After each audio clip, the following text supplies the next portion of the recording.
Sejumlah warga Dusun Sidosari, Desa Tanjung Selamat, Kecamatan Padang Tualan, Kabupaten Langkat, Sumatera Utara, nekat menggerebek sarang narkoba di kampung mereka sendiri.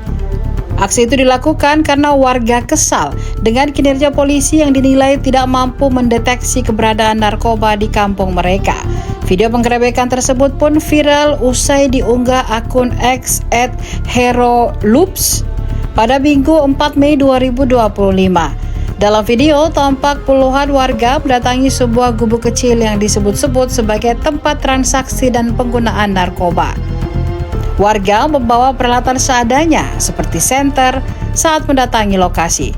Di dalam gubuk itu, warga menemukan barang bukti berupa sabu, uang tunai, serta alat hisap sabu. Seorang pemuda yang diduga menggunakan narkoba terlihat hanya bisa diam saat digerebek. Warga langsung mengamankan pelaku beserta barang bukti yang mereka dapatkan. Kadit Reskrim Polsek Padang Tualang, Ibda Juanda, membenarkan kejadian tersebut. Ia mengatakan 2 terduga pengedar narkoba dalam video sudah diamankan bersama barang bukti sabu seberat 5 gram, uang tunai Rp700.000 dan alat hisap sabu. Terkait 2 terduga pengedar yang disebut-sebut masih di bawah umur, Ibda Juanda mengarahkan wartawan untuk mengkonfirmasi ke Satres Narkoba Polres Langkat. Download Tribun X sekarang, menghadirkan lokal menjadi Indonesia.